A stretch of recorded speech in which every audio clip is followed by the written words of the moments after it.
if you got, well, we got time. But, I had a person, Ed Romans was on my show. He's Canada's #1 folk singer in Canada. He had an experience with a Bigfoot, and he was on my show. Well, back in around 2002, 2004, I was at the Canadian Rockies doing pictures with my friend who happened to be a physician, and we were doing pictures of an old World War II internment camp for the Japanese. It was like, out in the middle of nowhere. 2 miles away from the road, we had a park and hike into the woods, and we saw a Bigfoot. And I know what happened, and I'll cut it really, I'm not going to go into the whole story, but the thing chased us for 2 miles. And so I've had all these other people want to be on my show and say, well, they're a Bigfoot hunter. And I go, okay, well, what have you done? Well, I've researched it for 20 years.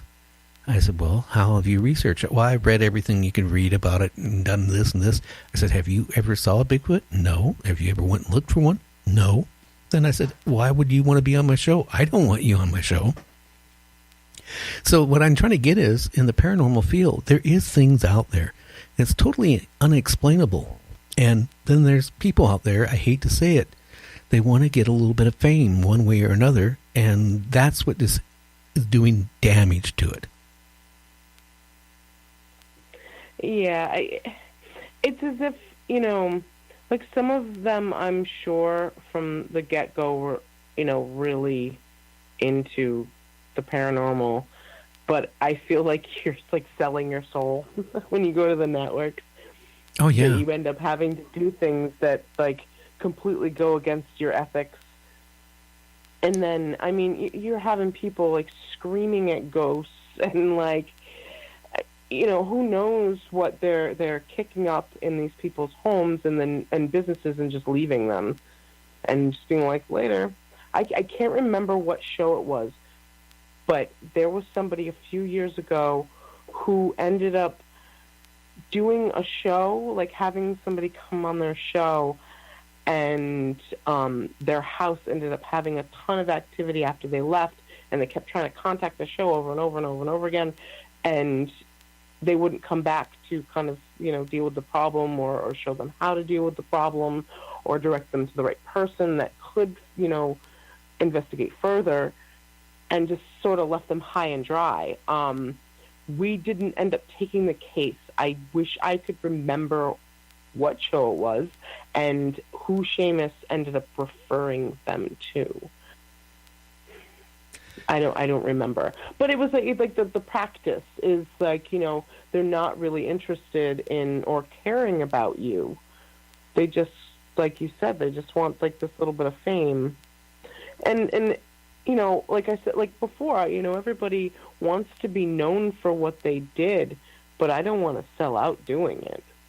No, I mean, that's what scares me is if you go Google or you go on Facebook and you type in paranormal, you could be there for 2 days with all these groups. I mean, ghost hunters or mediums. I mean, there seems to be a lot of mediums out there.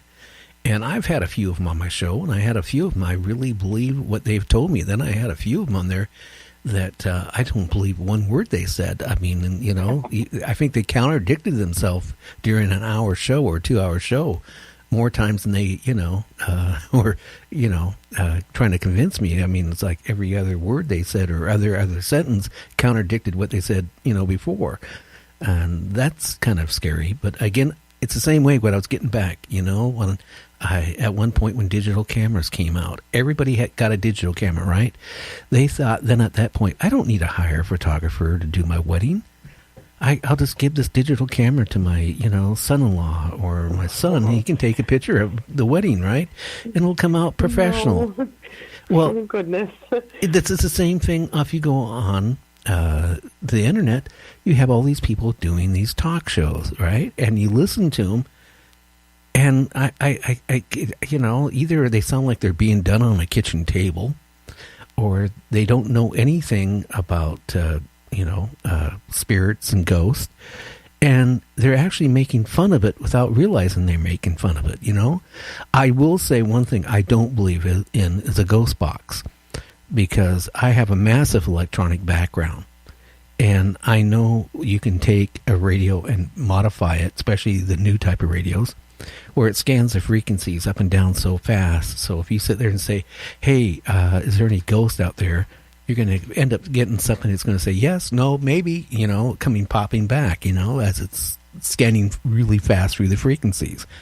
So I don't believe in the ghost boxes. I do believe in Ouija boards and things like that. And I do believe there's strange things that happen, in people's houses. I mean, seriously.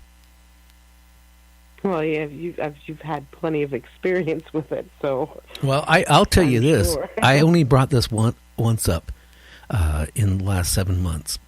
My daughter had a boyfriend that was beating her, and I didn't know it. And I found out she one day came up and talked to me, my wife, and said, "Hey, I can't take it anymore. My boyfriend's been beating me." And then she said he carries a gun. That scared me. So the first thing I did is I called the police. The police sent out, 2 officers. One was a rookie officer. The main officer was out looking for the kid. When all of a sudden I look out my window, here's the kid crossing the street from the alley, and the cop tells me, "Hey, open the door, act normal," while he hid behind the door. I did what he told me to. Well, the kid got down on his hands and knees and then took off running. The story is he got shot in the head in my alley right next to my house. Guess what started happening? A couple days later, I'd be in bed, not even all the way asleep yet. All of a sudden, he would appear next to my bed, telling me, "Hey, everything's okay. I understand." And it was going on like this. And this was going on, numerous times. So I ended up calling. He was a Muckleshoot tribe member, Indian tribe. They sent out their medicine woman, which did a cleansing of the house. And as soon as she did the cleansing of the house and all that stuff, it all disappeared. No more. So those couple things I've had happen in my life has got me convinced there is strange things out there that is totally unaccountable, that unless you have experienced it, then you don't know. Yeah, and I'm actually glad that you brought that up, how,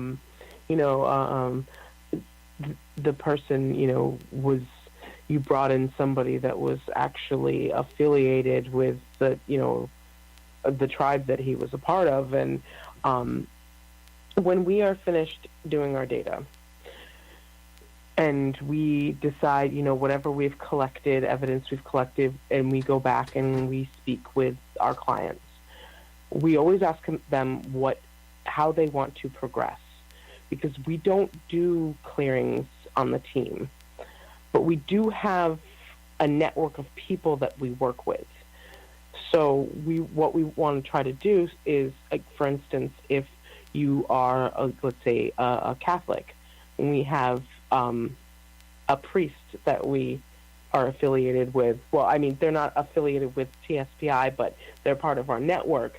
And so, we offer to the client, we have this gentleman, he's, he's a parish priest, and he if this is how you do you want to do a cleansing in the home? Is that how you want to progress? And we offer that to them.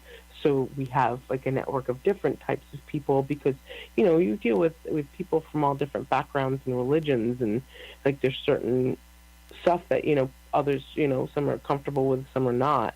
So, we give them that opportunity, and we don't leave them high and dry. We want to give them some sort of closure, because, we may give you the information, but now what do you do with that info?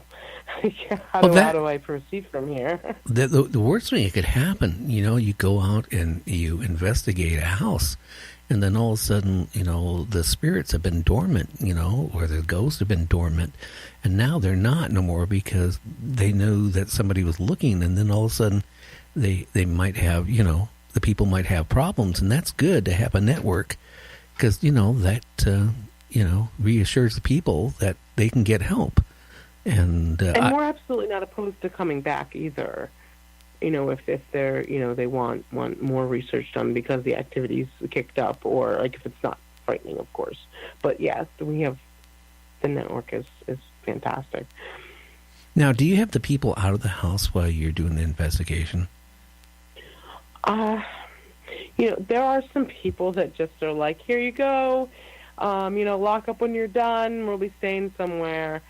And then there's others who, they don't know us personally, so being in their house without them is kind of uncomfortable. So we always offer that they can, stay with us. And we'll even take them out on a few of our sessions. We just kind of show them a general idea of, what the ropes are and, like how to go about investigating, and then sort of explaining to them what we're doing so that they, they feel more comfortable with that. But we do always offer that to them, that they can come with us on some of our sessions so that they're less nervous.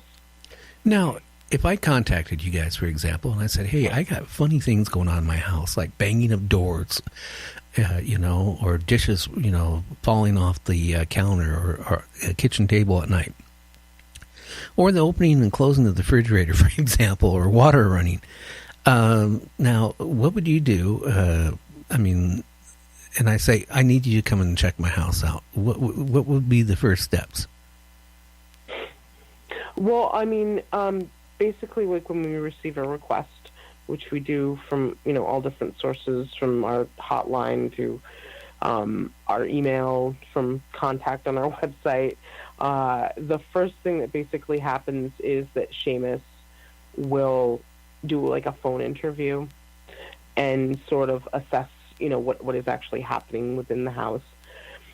And then, some cases are urgent.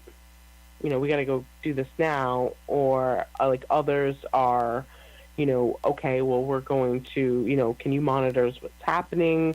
Seamus usually encourages people to keep a journal just to see if, certain things are happening at specific times of the day, there's more activity, or exactly what is happening, if there's consistency between all the different things that are happening. So, that actually helps us if we can wait a little bit, and then they gather that little bit of, evidence themselves. But yeah, it's really, really, up to what each case is. Sometimes we don't investigate at all, and the people are more comfortable with having somebody like that's affiliated with their faith come in and just do a clearing. And they just wanted some advice, and, that was it. Now, what's some of the most challenging cases that you have had? I think anything that has to do with the kids in the home, I feel like everything is it's like surgery. Everything has to be so precise because,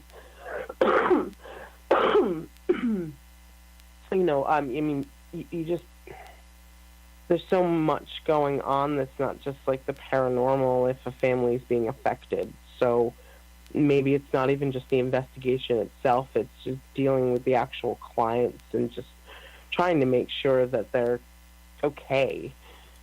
Yeah.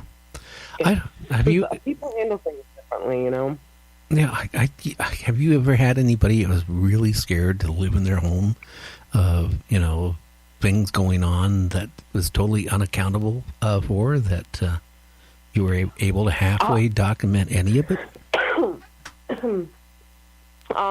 We did have a case. Unfortunately, we never came out with any evidence of it, but this gentleman had this specific time period that all this crazy stuff had happened to him, and then he was like, nope, I'm leaving. Moved out and put his house on the market, but while he had it on the market, he came in and had us investigate. We had a college student who was doing her thesis paper on the paranormal, ended up coming with us and kind of doing a little documentary of the night. So like you can see the house a little bit. But yeah, that he didn't want to stay there. He was like, there was like physical stuff where he got pushed and ended up, getting hurt and had bruises all